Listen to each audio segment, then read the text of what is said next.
وجنه به تمام قومونه هلاک کېدل تباه کېدل به نبی رسول سلام دعا وغوښتله الله زما امت دولت کې د الله سم هلاک کوه الله تعالی دا دعا هم قبول کړه درېمه دوی دا وغوښتله چې الله زما امت په خپلو کې جنګ جګړو فسادونه وساته د دعا جواب الله تعالی راونیږي وایي ځان سره محفوظه کړه نن دغه وجه ده چې موږ په تمامه دنیا کې ګورو کوم ځای کې یهودیان دي عیسایان دي کفار دي بلکې متفق او متحد دي او چې کوم ځای کې مسلمان دي ټول کې په اختلاف کې دي ان شاء الله تاسو مخامخ دي د سره ته وګورئ روډ په غاړه د جمعه راشي اوس مخکې دغه مکه چې کوم جمعات ته دا د مسجد اجابه او په دې مقام باندې نبی رسول الله د درې دعاګانې وکړلې وي چې ما بیان کړې صحیح شو دا مخامخ چې کوم جمعات را روان دي دای ابھی الٹے ہاتھ پہ دیکھو جو چھوٹی سی مسجد آ رہی ہے سامنے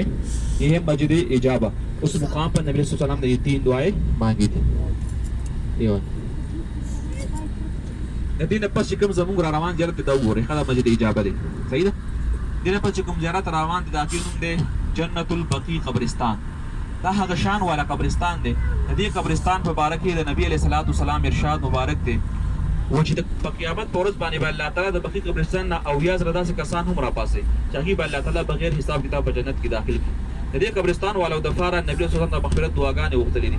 په دې قبرستان کې د نبی علیه السلام تمام بیبیان ازواج مطهرات ما سیو د 2 بیبیانو نه یو خدیجه الکبرى رضی الله تعالی عنها دویم سیدنا میمون رضی الله تعالی عنها دې دوه علاوه نبی صلی الله علیه وسلم بیبیان د غونډې په بقیع قبرستان کې آرام فرما دي تاریخ لیکي چې په بقیع قبرستان کې تقریبا د 10,000 نه زیات صحابه کرامو قبرونه مبارک او د 90,000 نه زیات تابعین قبرونه مبارک د دې وجه نه د قبرستان زیارت کول باندې اسلام حاضر کول الله سنت عمل له او څنګه زموږ دغه د پل نه بهر روزي لاندې تاسو د خیر طرف ته وګورئ محمد تاسو ته بقیع قبرستان باندې باندې کار شي په هر دې د خیر طرف ته ها بقیع جنت البقیع قبرستان ہے اب انشاءاللہ ہماری جو اگلی زیارت ہے اس کا نام ہے جنت البقیع قبرستان یہ وہی شان والا قبرستان سیدھے ہاتھ پہ دیکھنا پڑے گا سیدھے ہاتھ پہ جو قبرستان ہے یہ جنت البقیع قبرستان یہ وہی شان والا قبرستان ہے اس قبرستان کے بارے میں نبی علیہ الصلوۃ والسلام کے ارشاد مبارک ہے کہ قیامت کے دن اس قبرستان سے 70,000 لوگ ایسا گزرے گا کہ وہ لوگ اللہ تعالیٰ بغیر حساب کتاب کے جنت میں داخل کرے گا اس قبرستان والوں کے لیے نبی علیہ الصلوۃ والسلام نے مغفرت کی دعائیں مانگی ہے اس قبرستان میں نبی علیہ الصلوۃ والسلام کے سارے ازواج مطہرات ماں سوائے حجت الکبریٰ رضی اللہ تعالی عنہ اور سیدنا میمونہ رضی اللہ تعالی عنہ ان دونوں کے علاوہ نبی صلی اللہ علیہ وسلم کی جتنی ازواج مطہرات ہیں سارے اس قبرستان پہ آرام فرما ہے تاریخ لکھتے ہیں کہ اس قبرستان میں تقریباً 10,000 سے زاہد صحابہ کرام آرام فرما ہے اور 90,000 سے زاہد تابعین آرام فرما ہے اسی وجہ سے اس قبرستان کا زیارت کرنا ان قبروں پہ سلام پڑھنا حاضری کرنا یہ سنت عمل ہے کیونکہ نبی رسول اللہ قبرستان کو بار بار آتے تھے ابھی جو مرد حضرات ہیں اس قبرستان کا زیارت اندر سے دن میں 2 دفعہ کر سکتے ہیں ایک فجر کی نماز کے بعد 1 گھنٹے کے لیے اور ایک عصر کی نماز کے بعد 1 گھنٹے کے لیے اور جو خواتین ہیں وہ جنگلیوں سے بار سے بقیع قبرستان کا زیارت کر سکتے ہیں جب قبرستان چې دیر شو شاته جنت البقیع او کم نارینه چې کوم دي هغه د دې قبرستان زیارت د ورځې 2 پیرې کولی شي یو سهار مونږ نه پسې 1 ګنټې لپاره او یو مازدیګر مونږ نه پسې 1 ګنټې لپاره چې کوم زنان دي جنګونو بهر کولی شي دا ته اجازه نشته ده انشاءاللہ ابھی جو ہمارے اگلی زیارت ہے اس کا نام ہے مسجد عمر اس مقام پر عمر فاروق رضی اللہ تعالیٰ عنہ اپنے دور خلافت میں عیدین کا نماز پڑھا کرتے تھے عمر فاروق رضی اللہ عنہ صحابی ہے اس صحابی کے بارے میں نبی علیہ الصلوۃ والسلام کے ارشاد مبارک ہے کہ اگر میرے بعد بھی نبی ہوتا ہو دا هغه مقام دی په دې مقام باندې عمر فاروق رضی الله تعالی عنہ په خپل دور خلافت کې د اخترونو منځونه کول دغه مصلی او په دې ځای باندې عمر فاروق هغه صحابي دی دې سبب صحابي بارک د نبی صلی الله علیه وسلم ارشاد مبارک دی کہ زمانہ پس بلی نبی دنیا ته راتلو والوي نبی عمر فاروق اوس ان شاء الله زمونږ دا غاړه یلا و چې څنګه زمونږ غاړه لاندې حرم طرف ته کوزيږي شپږم نمبر گیټ طرف ته نو تاسو بخپل دې ګس طرف ته ګورئ مخامخ دغه ځای کې 2 بلډینګونه جوړ کې پای کې کار شروع دی تعمیر کار به شروع دی هغه په مینس کې ورکوټ زړ ګمبد پر جمعه تر کوټ ډیر کار کوي کریم کله ورکوټ اونته کې جمعه ته هغه د مسجد عمر فاروق په دې مقام باندې با عمر فاروق په خپل دور خلافت کې د اخترونو منځونه کول هغه مصلی او په دې ځای باندې کس طرف ته اب انشاءاللہ آپ لوگ اپنے الٹے ہاتھ پہ دیکھنا پڑے گا سامنے 2 نئی بلڈنگیں بن رہی ہیں آگے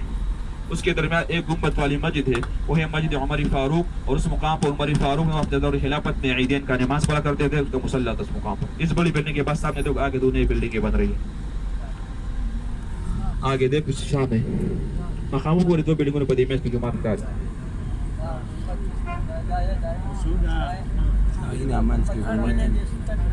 اس کے بعد ہمارا جو اگلی زیارت ہے اس کا نام ہے مسجد غمامہ. غمامہ بادل والے کو بولا جاتا ہے کہ وہی مقام دا دے مسجد غمامہ. غمامہ یوریزی تا دا مقام دے پدی مقام باندې نبی علیہ السلام د باران د فرض وغا د خپل استسقا مونږ کړو او بیا مدینه منوره کې اتور ز باران وشو او پدی مقام باندې باندې نبی صلی الله علیه وسلم منځونم غول جبر ایدګه په ځای باندې هم استعمالېدو او اسمان کې بوري زرات لره نبی صلی الله علیه وسلم سایه کول سورې به کو د وجه د مسجد نوم د مسجد غمامہ. غمامہ مطلب دے بادل اوریزا. اب انشاءاللہ اس کے بعد ہمارا جو اگلی زیارت ہے مخامخ دا در دروازوں والا جمعہ سپین کلر کی دا دے مسجد عثمان بن عفان رضی اللہ تعالیٰ عنہ. لیکن دا تاریخی مسجد نہ دے دا اس نے جوڑ شوی جمعہ تے دا تاریخی مسجد نہ دے. ہاں اس کے بعد ہمارا جو اگلی زیارت ہے اس کا نام ہے مسجد بلال رضی اللہ تعالیٰ عنہ. وہ بھی کوئی تاریخی مسجد نہیں ہے. رضی اللہ تعالیٰ عنہ خپل دے گس طرف تو ګوري مخامخ چې کوم یو ګمبد والا سپین غټ جمعات دی دا د مسجد بلال رضی الله تعالی عنہ. لیکن دا هم څه تاریخي مسجد نه دی. کله چې سعودي حکومت وکتل چې نبی علیه الصلوۃ والسلام سره محبت کولو والا صحابي حضرت بلال په نوم باندې په پوره مدینه منوره کې یو مسجد هم نو هغه په 1984 کې دا مسجد جوړ کړی دی. و دې نوم یې خو دی مسجد بلال رضی الله تعالی عنہ. حضرت بلال رضی اللہ عنہ وہی صحابی ہے استقبال والی مقام ہے. اس مقام پر مدینے والے نبی صلی اللہ علیہ وسلم کے استقبال کے رجل کے موقع پہ بل دی کئی طرف ته وګورئ مقامات چې کوم دی چې دیوالي د کجورو په اړه آبادی ده. دا یو مدرسه ده د دې نوم دی مدارس قصوى الاهلیه. دا هغه مقام دی چې کله نبی علیہ الصلوۃ والسلام هجرت کوو د مکې نه مدینه منورې ته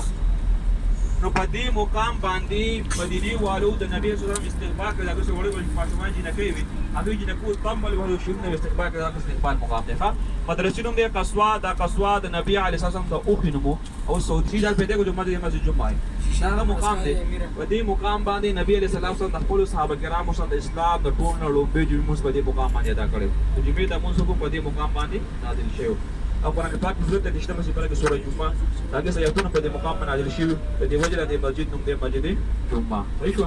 انشاءاللہ 7 جو مسجد ہے یہ ہے مسجد جمعہ. یہ وہی مقام ہے